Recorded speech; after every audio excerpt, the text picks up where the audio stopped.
Olá, muito boa noite. Opa.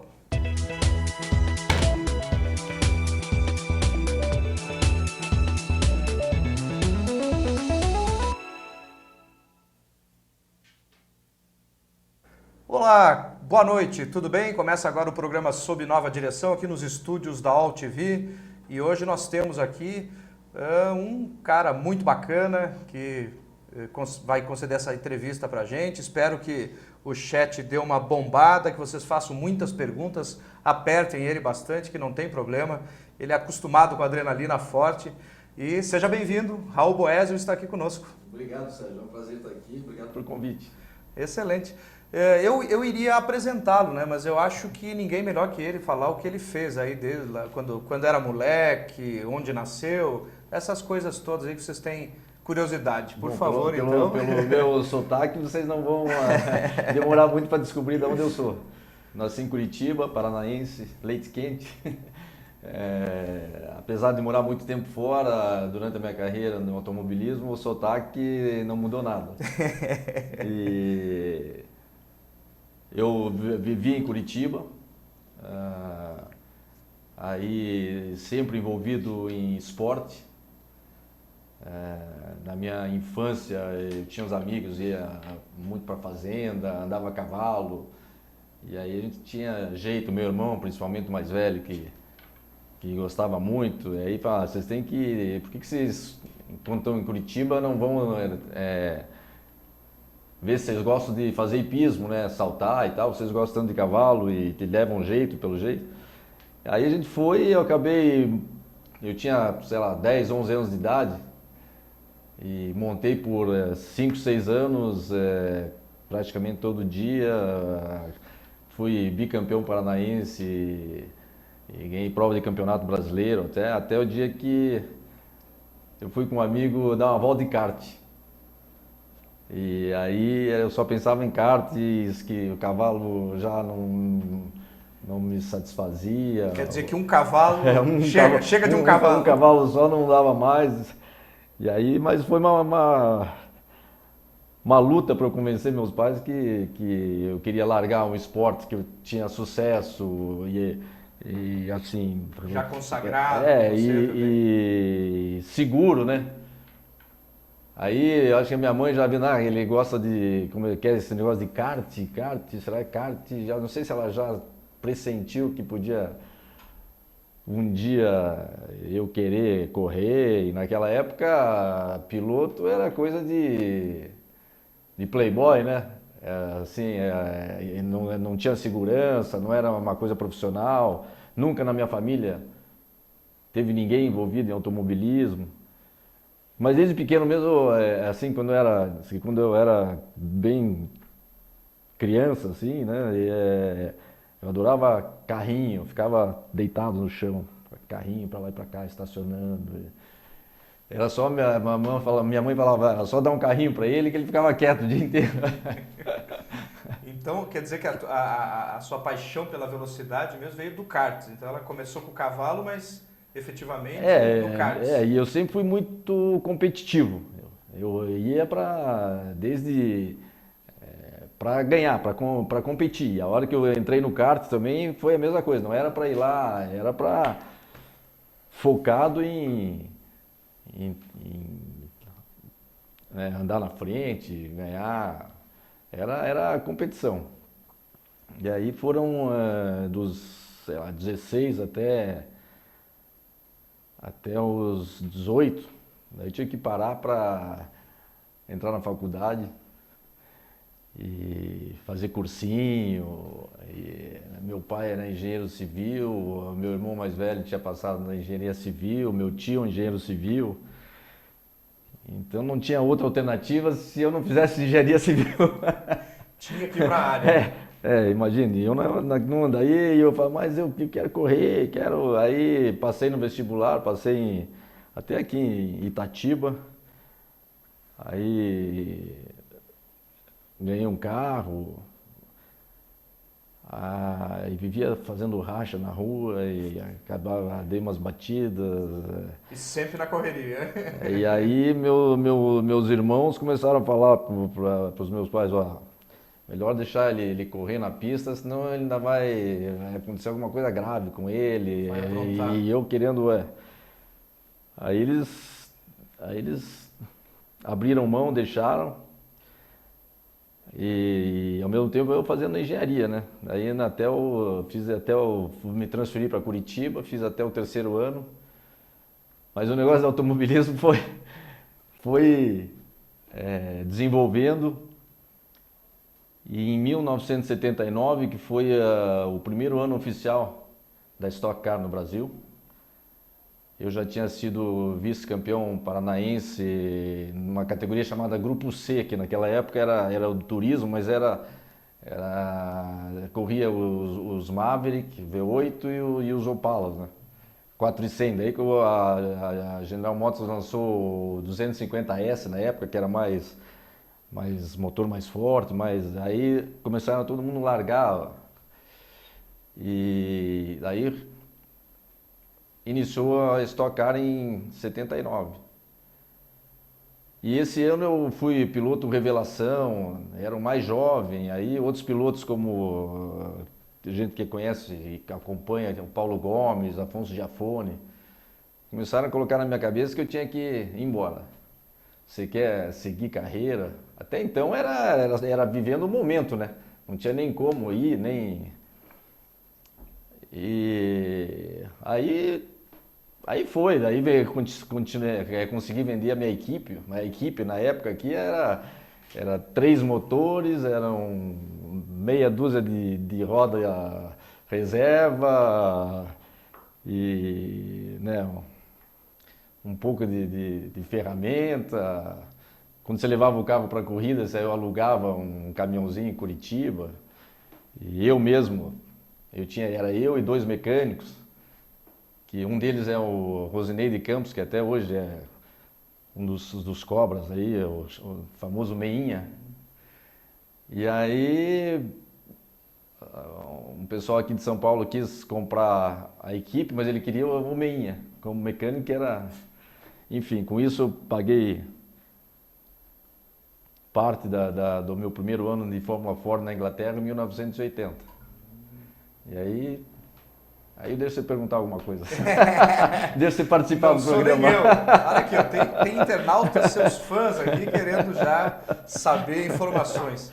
O Edgar Baldo, que é um internauta aqui que seguido está com a gente, fazia tempo que ele não aparecia, ele é lá de Minas Gerais. E ele fala que, além de ter acompanhado muito a sua carreira, é seu fã, pena que não esteja mais, né, em Fórmula Indy, Fórmula 1, mas ele pergunta o seguinte: acompanha as disputas de automobilismo e lembro que quando era criança torcia para os pilotos e hoje é muito difícil ver disputa de pneus. Edgar, mudou muito. Antes, quando eu mesmo corri na Fórmula 1 e no Campeonato Mundial de Marcas, tinham várias marcas e fábricas de pneus envolvidas. Aí até pro piloto era um problema isso, porque vou te dar um exemplo. Eu corri na Ligier junto com um francês chamado Jean-Pierre Jarier e nós usávamos pneu Michelin, né, como fala aqui no Brasil, Michelin. E muitas vezes, como a Ligier não era, naquela época, já tinha decaído, e não estava sendo uma das equipes de ponta, mesmo sendo francesa, que a Michelin é francesa, eles não davam por número de pneus suficientes. Então tinham vários tipos de compostos, mais macio, mais duro e tal. E às vezes o Jarier, logicamente, tinha preferência por ser francês e a Ligier não recebia todos os pneus que às vezes o nosso carro se adequava mais para a corrida.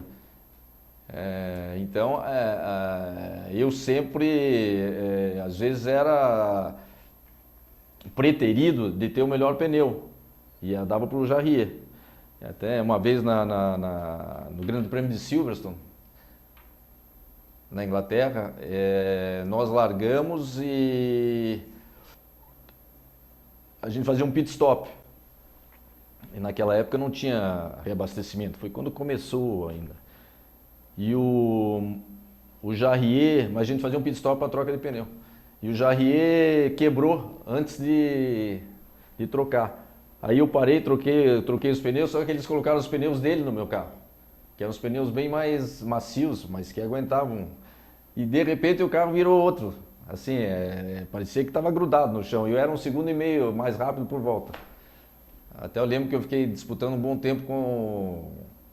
Não sei se você que acompanha, era o Michele Alboreto. Na época ele andava de Tyrrell. E foi uma das minhas melhores corridas, mas muitas vezes acontecia isso. Então, essa briga de fábrica, mesmo na Fórmula Indy, apareceu o Firestone, era só Goodyear. Para o piloto, às vezes, não é bom, porque é mais uma incógnita, né, no resultado e na performance do piloto. Muitas vezes você tem um carro bom e o seu pneu não é bom, não adianta. É a mesma coisa que você andar de sapato apertado. Vai chegar uma hora que você não consegue, é exatamente a mesma coisa. Então, realmente... eu não sou contra ser tipo uma monomarca de pneus para privilegiar, pelo menos nessa parte, a performance do piloto, né? A habilidade do piloto. E já temos outra pergunta aqui do Adriano Lima, dessa vez. O Adriano é aqui Vamos de São lá, Paulo. Adriano. Ele morre de curiosidade e quer saber se após a briga entre você e o Serra em Chico Serra. 1982... vocês voltaram a se falar e se atualmente são amigos. Somos amigos. E é interessante porque essa briga foi no Grande Prêmio de Montreal, em 82, no meu primeiro ano na Fórmula 1. E na sexta-feira, o que aconteceu? Durante a classificação, e naquela época a gente usava pneu de classificação. E o pneu de classificação era que nem um chiclete, né? Bem macio, dava muito mais aderência. Mas só que dava uma volta só. Então você saía do box, ia devagar para esquentar só um pouco o pneu. 2 curvas antes de iniciar a volta, você acelerava para aquecer. Aquecia super rápido. E fazia a volta no limite que você podia fazer. Se você pegasse um trânsito, alguém na tua frente e estragasse, você estava perdido, porque no final da volta o pneu já começava a desfarelar, já começava a criar bolha. E tinham várias, tinha Avon, que era uma fábrica inglesa, que era o nosso, né? Por isso que não era uma fábrica pequena, os pneus não eram tão... Aí tinha Michelin, tinha Goodyear, etc. E você tinha 2 jogos só, então eram 2 chances e... Eu tinha já feito a minha volta, e daí quando você completa a volta, como ele soltava bolhas assim, pelo superaquecimento, parecia que você estava andando meio que na chuva, o carro ficava bem... Então você tinha que andar devagar. Aí em Montreal depois que passa a linha de chegada, tem uma reta, tem uma curva para a esquerda e uma logo para a direita. Que é onde sai o box até, você vai lembrar. Eu vi no espelho e vi o Keke Rosberg. Na época ele pilotava Williams. E eu olhei no espelho, fiquei bem no canto, ele passou, só que eu tinha que continuar, né? Fazer a curva, e a próxima era para a direita. Ele passou, quando eu estou aqui, começou na direita, eu olho assim, né? Pelo canto do olho, e vi um carro aqui. Eu tentei acelerar para ir mais rápido, mas se eu acelerasse muito ainda ia rodar e tal. Realmente atrapalhei, mas não foi intencionalmente. Bom, cheguei no box e tal, parei. Aí o Chico parou no box e, por coincidência, o cinegrafista pegou ele saindo do carro. E ele saiu do carro todo nervoso, tirou o capacete, jogou no chão e tal, e saiu correndo. O cinegrafista falou, aqui deve ter alguma coisa, vai acontecer, né? Eu acho que tá. O Edgar aqui colocou um vídeo no YouTube, eu não estou conseguindo acessar agora. E aí ele veio para mim e nós éramos amigos, né? Começou um pouco de rixa no início do campeonato, tal, até por, fazendo um parênteses, o Chico que trouxe para mim o contrato para eu ir correr na Inglaterra, na fábrica que ele tinha corrido em Fórmula Ford, que era a Van Diemen. E, enfim. E aí nós, enquanto nos tornamos bons amigos, enquanto ele sempre estava... Eu estava na Fórmula Ford, ele já estava indo para a Fórmula 2, foi para a Fórmula 1 e Fórmula 3. E... Bom, aí ele chegou perto de mim e falou: ah, você me atrapalhou, você blá blá blá, blá blá blá, você fez... Eu falei: Chico, desculpe, eu não fiz por querer, eu nunca faria isso intencionalmente. E você sabe do problema dos pneus. Aí, sabe, que nem guri assim, ele pegou, e eu de capacete, né? Aí ele se virou e, né, deu um tapa assim no meu capacete, e se virou. Eu não sou de briga. Quando ele se virou assim, eu falei: não é possível. Daí eu peguei e dei um chute nele. Dei um chute e ele se virou e eu fui para dar um soco. Só que o meu soco foi com o meu peso, foi com capacete e tudo, eu fiz assim. Quando eu fiz assim, ele me pegou numa gravata. Só que eu estava de capacete, pode ver no vídeo aí quem conseguir, e ficava assim. E ele apertando. Bom, aí vieram meus mecânicos, começaram a tentar soltar ele, bater, veio o Emerson, então, enfim, separaram e tal. E foi essa bagunça aí toda, né? Enfim, mas o importante aqui é o seguinte: naquele dia eu era 19º no grid e ele 21º e 22º. Então nós dois estávamos dentro, para 26. E tinha gente que ficava fora ainda, porque tinha mais de 26 carros, tinham 30 e poucos. Até tinha uma pré-classificação que eu fazia parte de manhã. Bom, no dia seguinte, todo mundo melhora o tempo, né? Eu melhorei, mas caí para 21º. E ele não conseguiu melhorar e ficou fora do grid. Não tive nada a ver com isso, né? Ele não melhorou, no primeiro dia ele estava. O que acontece? Eu larguei em 21º, me lembro certinho, atrás estava um piloto chamado Riccardo Paletti, um italiano, corria numa equipe chamada Osella, italiano também. E era a primeira vez que ele tinha conseguido se classificar. E eu sentado dentro do carro, ainda pensei assim, parece que eu estou vendo, espero que ele não queira mostrar que é o Jim Clark, né, de sair daqui de trás e querer... Bom, enfim, tá. Deu a largada. E naquela época a gente usava embreagem, tal. Em primeiro estava o Didier Pironi, e corria de Ferrari. Então ele do lado direito, primeiro, segundo, terceiro, quarto, e o 21º.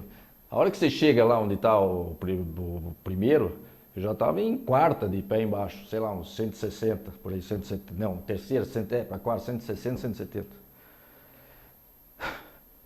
Ele queimou a embreagem, o Didier Pironi. Não largou, ficou parado. O que acontece? Esse aqui, o segundo, né, aí sai. O outro dá tempo de sair, então... Quando...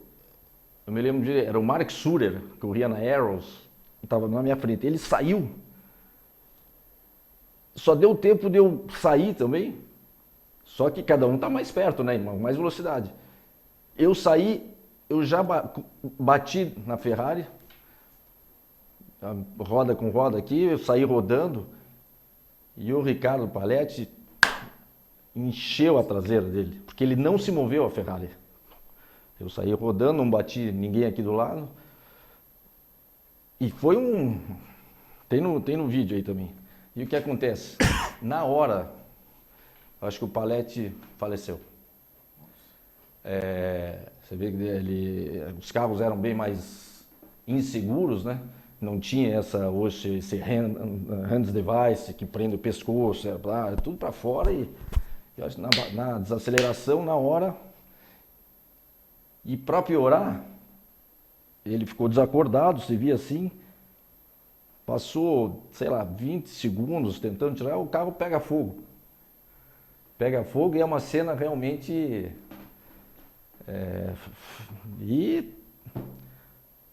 E aí, mais tarde, falando com o Chico, nós ficamos vários anos sem nos encontrar ou falar. Aí ele disse que o engenheiro dele chegou e falou para ele: olha, Chico, tem males que vêm para bem, né? Que tal você, podia ter sido você.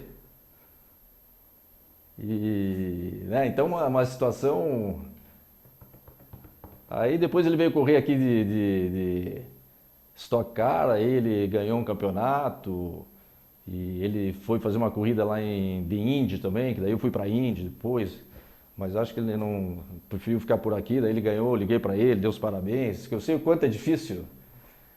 E aí a gente começamos a nos relacionar, eu acabei a minha carreira, né, voltando para o Brasil, né, na Stock Car nos últimos anos, aqui de 2003 até 2006, as minhas últimas corridas eu acabei sendo companheiro de equipe dele. Legal. Então, até hoje dá boas risadas e eu falei, ó, Chico, o nosso Ibope mesmo na Fórmula 1 foi essa briga aí, porque todo mundo só lembra disso, não lembra mais de nada. E hoje o meu sobrinho Pedro corre na preliminar lá da Stock Car e é na equipe dele, o Chico Serra, que é chefe de equipe dele, ajuda ele. Então o mundo é pequeno, né? É pequeno, muito pequeno. Excelente. Temos mais uma pergunta agora para amenizar um pouco. Agora uma pergunta do Sérgio, coincidentemente, que está lá no Rio Grande do Sul. Obrigado pela sua companhia. Fala, tchê. E é meu pai. Ah, é? Ele quer saber qual carro você mais gostou de pilotar nesses anos todos. Carro bom de pilotar, aquele que é bom, que é rápido. Mas eu tive muita satisfação quando eu corri o Campeonato Mundial de Marcas pela Jaguar, era a equipe oficial, então era um esquema de Fórmula 1. Acabei ganhando o campeonato, era um carro super competitivo. Alguns carros exatamente, esse aí, ó. Esse aí sou eu acho que isso aí é em Spa, na chuva.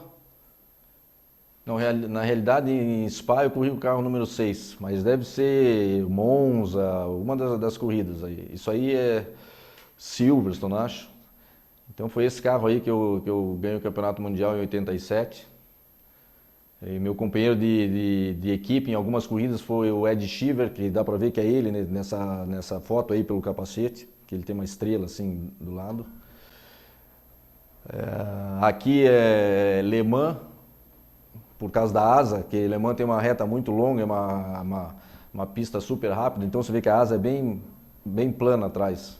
Aí os carros atingem 360, 370 km por hora. Isso você faz durante o dia, durante a noite. Às vezes à noite você é mais rápido porque a temperatura é mais amena, os pneus funcionam melhor, o motor funciona melhor. Aqui uma briga. Se deixar, levanta voo mesmo, né? Essa velocidade. Aí era uma... Aqui era a dupla. O carro 5 era o Ian Lammers e o John Watson. E o carro de trás era eu e algumas corridas era de Cheever, algumas corridas o John Nielsen, outras o Martin Brundle. E foi por isso que eu acabei ganhando o campeonato sozinho, que normalmente é de dupla.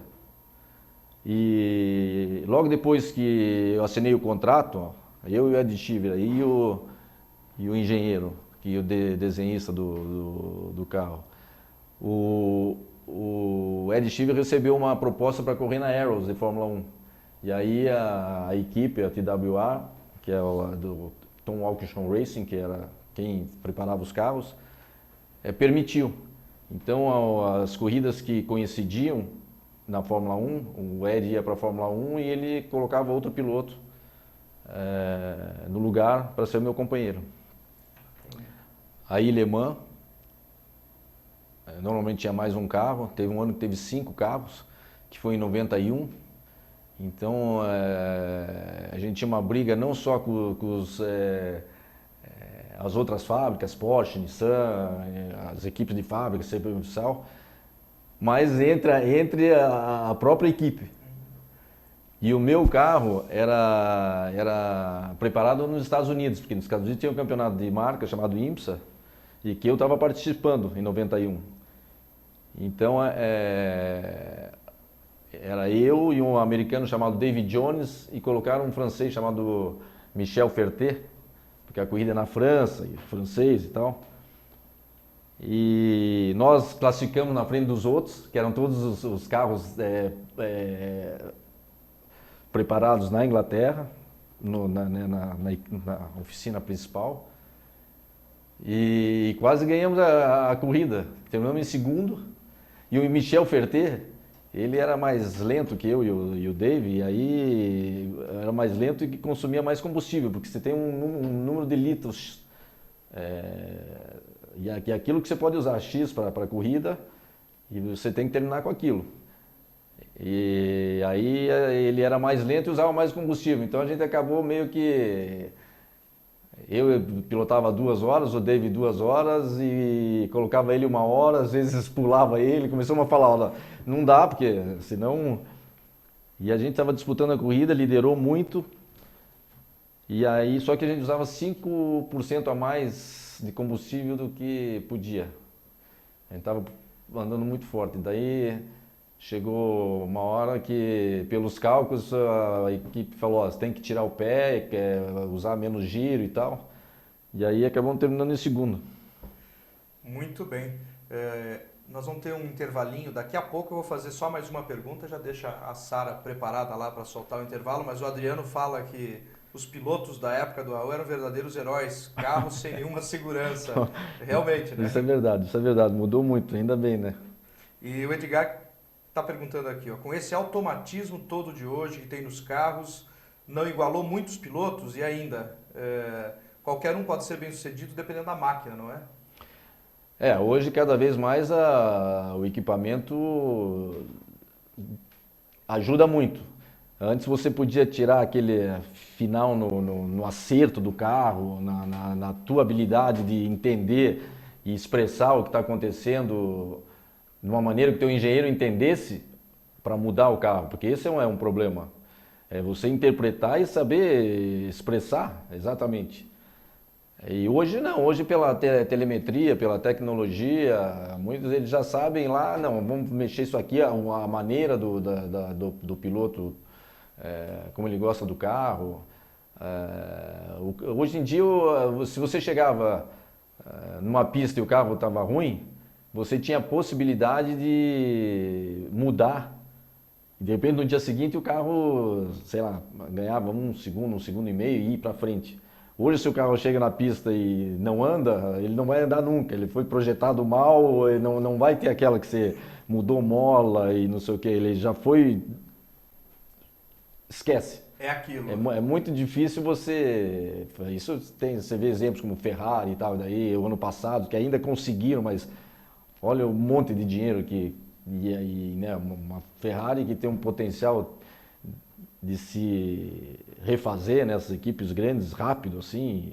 Enfim, isso não era possível. Isso no passado era possível. Então você mudava, era mais o acerto do carro em si. Hoje é impossível. Maravilha, então nós vamos a um rápido intervalo e daqui a 2 minutos estaremos de volta com o programa Sob Nova Direção.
Está de volta com mais um filme de Eparema. É o 4º filme que a marca faz com o personagem da Plantinha. Na estreia, nós tínhamos duas plantinhas conversando. Rapaz, você tá na natureza. E aí depois a gente mudou. Aí entrou um novo personagem, que era o Sapo. 40-0! E agora a gente voltou sendo duas amigas, duas plantinhas. Será que ele vai me ligar? Toca, vai, toca! A grande novidade foi a gente humanizar, de trazer uma situação que é da gente pra plantinha. O que a gente buscou mais era a gente puxar reações humanas para essas plantas. Ai, quando eu tô ansiosa, eu acabo comendo o que não devo. A ansiedade daquele começo de relacionamento, você não sabe se liga, se não liga, o que está acontecendo. Foi o gancho aí que impacta na digestão e onde o remédio pode ajudar. E uma coisa que é importante ainda para a marca é a gente apresentar as novas embalagens, os novos sabores. É um fitoterápico que tem aí os benefícios de compostos naturais, então a gente segue nessa batida de reforçar isso. Por isso a plantinha carnívora que tem aí a sua digestão prejudicada quando come lá o vagalume. É incrível a nitidez, os detalhes da plantinha, parece que você está vendo algo real. E eles gravaram todo o cenário e aí eles inseriram então os dois personagens. A gente produz esse cenário hiperrealista, que é uma grande maquete. Então a gente tem nosso parceiro, que é o Daniel, que monta os cenários, ele constrói todos os cenários na mão. Esse trabalho nós gastamos 3 dias. É um artesão mesmo, é mesmo que estivesse fazendo uma pintura, um quadro. Depois dessa etapa de captação do cenário, esse filme tem uma peculiaridade que é a história do vagalume. Então a gente fez uma luzinha lá que pisca, então a gente capta essa variação de luz e a gente tenta reproduzir depois para as nossas plantinhas. É uma campanha leve, com brincadeiras. O humor está sempre presente através da história, através das personagens.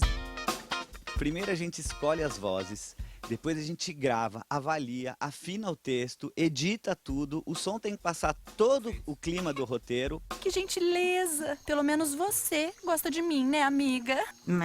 Não dava era pra dormir com essa luz piscando. Ao mesmo tempo que ela tem aquele ar de, a plantinha sacana, que gosta de tirar barato dos outros, ela tem um carisma muito grande. E nessa campanha ela está falando mais próxima ainda do público, mais próxima ainda da outra, ela interage muito mais.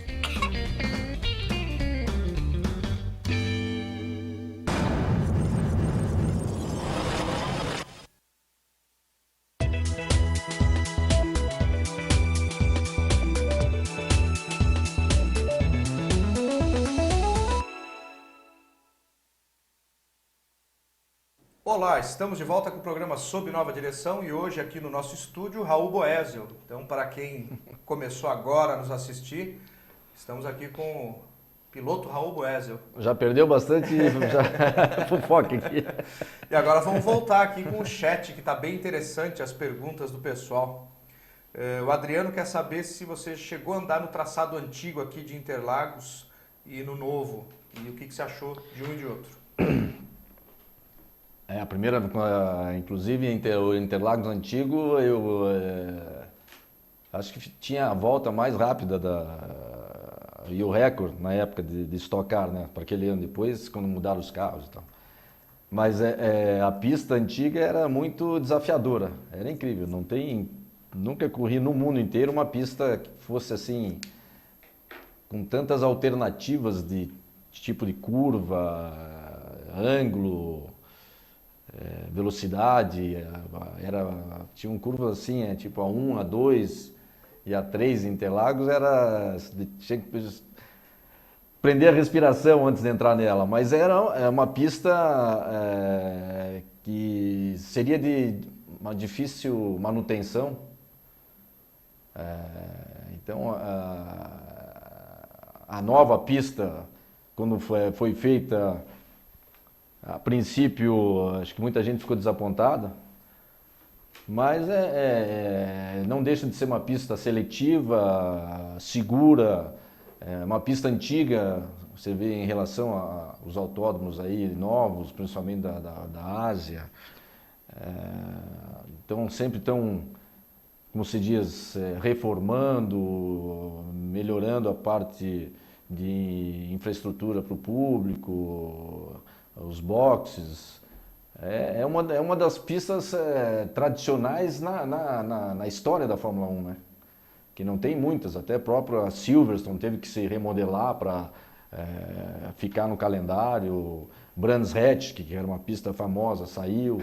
Muitas que iniciaram e foram tradições no automobilismo perderam a Fórmula 1, né? Até pela Fórmula 1 se expandir por outros continentes.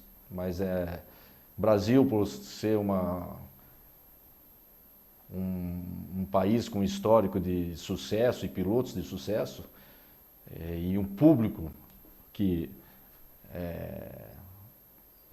é fanático por corrida, né? Então, parece que por esses motivos é que até hoje o Brasil tem a corrida no calendário. Vamos fazer agora um resumão aqui da sua carreira, então. Começando lá na época da Fórmula Ford, que você disputou umas 27 provas e papou 30% delas, né? E até você encerrar sua carreira na Fórmula 1. Faz um apanhado geral aí pra gente. Foi bem rápido, né, esse período. Foram poucos anos, mas a ascensão, se olhando assim, eu saí aqui da Stock Car em 79. E interessante que a última corrida da Stock Car foi do campeonato de 79, foi a preliminar da Fórmula 1 Troca o vídeo aí. Em 1980. Deu pane. Aí. Essa é minha Fórmula 3, isso em Truxton, mas é na Inglaterra. Eu saí e eu me lembro que eu estava sentado no grid antes de começar a largada, e eu estava na primeira fila, e eu vi o Bernie Eccleston vindo assim, olhando os carros e tal. Eu largava em segundo, e eu pensei comigo, você vai ver, um dia eu vou chegar na Fórmula 1. Mas não sabia que ia de alguma, né? Aí no ano seguinte eu fui para a Inglaterra, fiz a Fórmula Ford, e eu nunca tinha andado de monoposto. E como o turismo você senta mais para cima, você quer enxergar tudo, quando eu fiz o banco no Fórmula, eu fiquei muito assim, você fica deitado, e eu não tinha esse... Então eu queria ficar mais para cima, para enxergar as rodas, enxergar um pouco mais. E os mecânicos lá, eu não falava inglês, era por mímica. Não, tem que abaixar. Não tem que olhar, tá? Tá bom, daí fizemos o banco. Aí eu fui, né, primeiro teste. Aí eu terminei, se o carro saía de frente, de traseira, era assim, parava, era por mímica, né? E chegava em casa e estudava um dicionário e lendo e vendo, até que eu fui pegando. Mas isso demorou uns 3 meses para eu começar a entender e eles me entenderem realmente o que é. Aí eu cheguei em casa naquela noite e fui dormir uma dor assim, falei, mas torcicolo. Depois que eu fui ver, imaginar que era por causa da pressão aerodinâmica, do vento, que era muito... Aí, enfim, e o Fórmula, e eu sabia que ia perder tempo com isso, né? Aí fui baixando, até que me acostumei que quase não... Então, e aí fui melhorando a performance, conseguindo me comunicar. Aí conhecendo as pistas, né, e a cultura e a vivência, né, sozinho. Naquela época não é como hoje, que você pega o celular, tá falando aqui, lá pra você mandar uma foto, você tinha que mandar por correio, pro teu assessor de imprensa, para mandar para os jornais, para não sei o quê. Lá se vai uma semana ou 2. Eu saía da corrida, parava num telefone público, pedia ligação, ficava esperando dentro do carro, às vezes aquele frio, tocava naquelas cabininhas vermelhas, né, na Inglaterra, para falar para minha família como tinha ido a corrida, etc. Enfim, depois de 3 meses ali que eu comecei a entender, e aí eu comecei a ganhar corrida e acabei ganhando, acho que foram 9 corridas em 2 campeonatos. Fui vice-campeão nos 2 principais e até mais um, eu acho que meio que deram que tinha o Towson Torrance, que eu fui vice-campeão, e tinha o RAC, que é do Royal Automobile Club, e terminou empatado o Tommy Byrne, que era um irlandês, e eu, com 151 pontos. Então normalmente se desempatava por número de vitórias, número de segundos, etc, etc. Era exatamente igual. Não tinha como desempatar. Aí ficaram decidindo lá os oficiais por uma semana e resolveram dar o campeonato para quem fez a melhor volta na última corrida, que tinha sido ele. Entre nós dois, não a melhor volta, entre nós dois, quem fez a volta mais rápida durante a corrida, tinha sido ele. Então ele foi campeão com 151 pontos e eu fui vice com 151 pontos, porque não teve bônus para... Enfim. Aí eu fui para a Fórmula 3. Fórmula 3 eu terminei em terceiro. Subi no pódio 12 vezes de, acho que 16 ou 17 corridas. Olha aí. Isso aí, 3. Isso aí é uma pista que o carro saía do chão. E a foto ficou bem na hora. Né? Exatamente. Essa foto aí tive várias, até tinha um quadro com ela. E aí os 3 primeiros faziam, o patrocinador do campeonato era o mesmo da McLaren, e os 3 primeiros faziam um teste na McLaren. Aí eu fiz esse teste e fui super bem, e eles só tinham contratado um piloto, que era o John Watson na época. E estavam vendo um piloto mais novo que ficasse um tempo com eles. E eu estava super bem cotado, porque eu fui o melhor do teste. Era eu, o Jonathan Palmer e um belga, Thierry Boutsen. Só que o Niki Lauda daí voltou da aposentadoria, de retirement, daí era difícil. E aí, pelo meu teste, a March, que era uma equipe inglesa pequena, viu que eu tinha potencial e aí fez de tudo para eu correr para eles. Mas era uma equipe pequena, o meu companheiro de equipe era o alemão Jochen Mass, que era super experiente e rápido. Então a única comparação era com o Jochen, que foi um bom companheiro de equipe. E falando um pouquinho de 500 milhas de Indianápolis, foram quantas provas e você é o brasileiro que mais competiu lá? Indianápolis foram 13 vezes. Eu acho que o Elinho esse ano também acho que foi a 13ª dele, não tenho, mas acho que sim. E na realidade eu classifiquei em 14 corridas. Porque teve um ano que o Felipe Giafone, ele classificou, e o sistema de classificação em Indianápolis é complicado. Você classifica o carro. E o que aconteceu? Eles classificaram e normalmente naquela época eram 2 finais de semana. Era sábado, domingo, sábado, domingo. Então... No primeiro final de semana, normalmente é mais rápido os tempos, porque a temperatura é mais fria. E o segundo já, por mais que melhore o carro e tal, a temperatura aumenta e é mais difícil.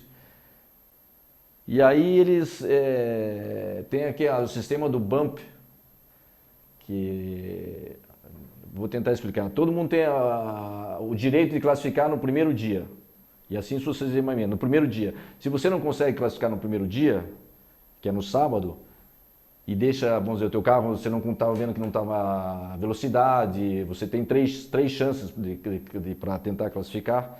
Vamos dizer, você está fazendo uma média que não é boa, você avisa que não quer completar aquele run. Os que não classificaram no primeiro dia, mesmo que classifiquem mais rápido que os outros que classificaram no sábado, no domingo, no segundo dia, tem que entrar atrás. E assim sucessivamente no sábado, né? No outro sábado, o que acontece? O bump é quando chega no último dia, tem mais gente tentando classificar. Naquela época tinha uns 60 carros para 33 vagas. Hoje, aqui acho que tinha 34 para 33 vagas. Então a pressão era muito grande. O que acontecia? A pessoa tentava classificar, se ele fosse mais rápido, o mais lento do grid caía fora. Então ele podia ter classificado no primeiro dia, tipo em 21º, mas os outros começaram a melhorar, esse aqui caía fora, e daí todo mundo subia uma posição. E não sei se deu para... É meio... Enfim. Mas é interessante, detalhista, mas... Enfim, o Felipe já tinha classificado, e aí a temperatura esfriou essa semana, começaram a melhorar o tempo, as equipes começaram a colocar carro reserva, começou a ter mais gente tentando classificar, e ele ficou numa situação que, para você classificar o teu carro reserva, antes de classificar, você tem que tirar o que você já classificou. Você tem que fazer um forfait. E aí tentar. Então, se você não consegue, você tirou e não consegue classificar. Aí a equipe me chamou e falou, vamos fazer o seguinte, você tem um carro aqui na equipe, que é um terceiro reserva, o Felipe vai continuar tentar melhorar o carro de reserva e ver se tem a... Se você classificar, você corre normalmente e tal. Se você classificar e o Felipe cair fora e não conseguir, aí você tem que dar o teu carro para ele. E o que acontece? Quando você muda o piloto, a única coisa que acontece, ele tem que largar em último. E às 6 horas da tarde acaba a classificação, encerra. Muitas vezes tem até gente ainda na fila para tentar classificar, não dá tempo de... E faltando 5 minutos, ele não tinha conseguido ainda nos treinos melhorar o carro dele para tentar classificar, mas antes tirar o que ele já... E ele ainda estava classificado. O que aconteceu? Faltando 5 minutos, ele caiu fora. O carro oficial dele. Porque os outros, todo mundo foi mais rápido, inclusive eu fui mais rápido. Aí ele caiu fora, ele não deu tempo de tentar classificar o outro de novo. Falei, tudo bem, eu fui, mas não fui. Classifiquei, daí tive que dar o carro para ele, mas era o pré-combinado. Muito bem. Desculpa, eu tô com a garganta meio zoada aqui com esse frio que então, tá fazendo. Não para de falar? É isso. Agora é o momento que todo mundo está esperando, que na realidade era para ser na metade do é que eu falo muito. Na metade do programa, não, mas é excelente, é isso mesmo, que aí fica com o gostinho de quero mais. Então nós temos já mais, tem uma pauta para mais outra entrevista depois. Porque 30 e poucos anos de carreira é difícil resumir. É verdade, não dá para resumir em 1 hora, com certeza. Mas você viveu fortes emoções aí no automobilismo e mudou radicalmente de carreira, apesar da adrenalina continuar, né? Quando que surgiu a ideia de trocar os motores de alta rotação pelas picapes de 33 rotações? Do RPM para o BPM. Eu sempre gostei de música. A música sempre foi uma paixão paralela minha. Escutando quando viajava, fazendo ginástica, em casa. E o dia que eu comecei a pensar mais em música do que no carro de corrida, como eu vou ser mais rápido naquela curva, o que eu tenho que fazer, eu achei que era um aviso que minha motivação já não estava 100%. E corrida, a motivação tem que estar... E eu, pessoalmente, eu tenho que estar motivado para tudo que eu faço com muita garra, muita paixão. E aí eu falo, isso que é um aviso, e melhor eu parar. E aí por que não tentar essa minha segunda paixão como uma carreira? E aí me tranquei em casa por 8 meses, peguei um professor, comprei equipamento, que a minha maior preocupação era quando me vissem tocar, falar, o que ele está fazendo aqui? Como DJ, ele é um bom piloto, volta... Mas enfim... Mas para comprovar isso, a gente tem uma surpresa para você. Nós vamos passar um vídeo agora aqui, ó. Não, bom, passa o vídeo e depois eu comento. Ela já vai colocar o vídeo ali. E aproveitando já no meio do vídeo aqui, eu vou falar... a plateia grita muito, toca Raul, quando você está tocando. Não, é engraçado, às vezes toca Raul e às vezes ou vem e fala... meu pai não acreditou que era você que ia tocar, ele pediu para tirar uma foto, ele é teu fã, que a faixa etária hoje os filhos dos meus. Isso num festival. Na tua terra, né? Lá? No planeta Atlântico. Ah, olha aí. É. Muito bem. E foi engraçado que meus amigos, assim, de convívio, sempre viram, sempre sabiam que eu gostava de música. Então foi... Aqui o pessoal tá dizendo assim, pede para ele sortear um CD pra gente. Opa. Aí outro disse negativo. É um CD para cada um. Vamos ver o que a gente pode fazer aqui. Mas o site do Raul é Raul Boesel. raulboesel.com.br. E aí você vai em sets e pode baixar várias. Olha aí, ó. Você pode baixar Vocês ganharam um vários. CD. Pronto, Vocês ganharam só vários CDs. Vai chegar lá, baixa todas as músicas dele, se vocês quiserem. E aí, às vezes eu coloco som de carro no meio das mixagens e tal, o pessoal vibra. Que legal. E é engraçado que, assim, eu olho na plateia às vezes e tem as pessoas, né, conversando uma com a outra e... Tô te dizendo que é ele. E aí o cara, não, ele é meio... Não, é ele. Olha aí tá vestido de DJ. Aí eu olho assim, daí eu falo... Aí, cara, um pro outro.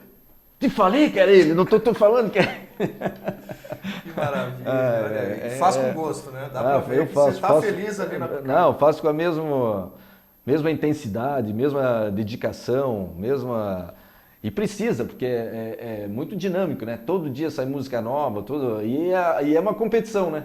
Porque o que tem de DJ hoje todo mundo quer ser DJ porque realmente é cativante, todo mundo tem vamos dizer, a possibilidade de tocar, mas a profissão é competitiva, né?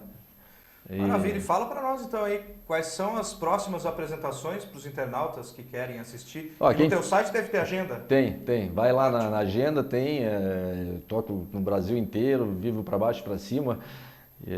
Hoje, em vez de eu acordar às 7 horas, 8 horas da manhã, eu vou dormir às 7, 8 horas da manhã. Mudei totalmente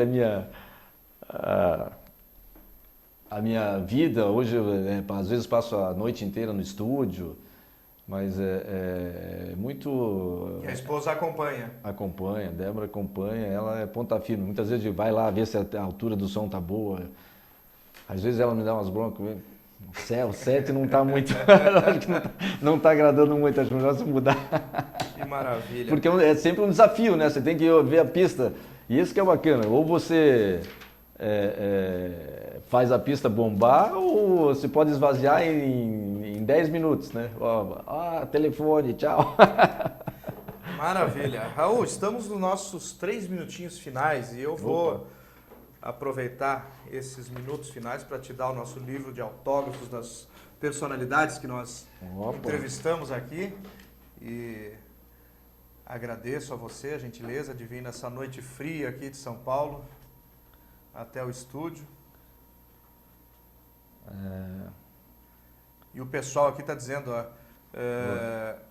se demorar mais uma hora a entrevista, nós vamos querer pedir CD, VIP, picape, capacete, luva, vão querer tudo aqui.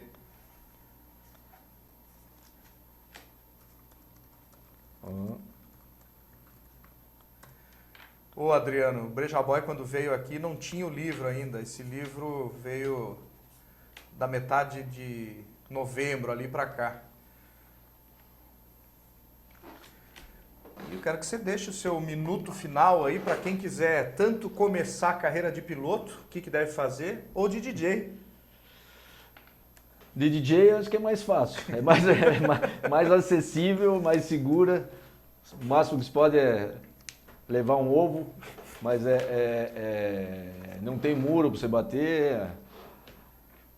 Se você, acho que você, para piloto, pegar uma escola, que tem várias aí, brincar no kart para ver se realmente gosta e tem talento. E às vezes você fazer um curso para você para quem gosta de automobilismo, te ajuda até você dirigir no dia a dia, enfrentar aí esse trânsito doido aí, em vez de os que às vezes correm na rua, vão extravasar numa pista, que esse é o lugar de correr. Maravilha, então eu agradeço, além da presença do Raul aqui, que é muito simpático e de bem com a vida, agradeço ao Bruno Vicária, Joel Cessetti, Devaldo Gelini Júnior, do jornal Diário de Londrina, lá da sua terra, do Paraná. Vou estar em Londrina, acho que o mês que vem lá. Olha aí, ó. Tocando. Então fica o aviso aí. E para as meninas aqui do Switcher, principalmente a Sara Augusto, que nos acompanha aqui desde o início do programa, ainda a Letícia, a Kelly e a Carol. E a nossa página no Facebook é facebook.com/Sob Nova Direção. E semana que vem tem mais programa. Até lá. E eu agradeço vocês também. Maravilha.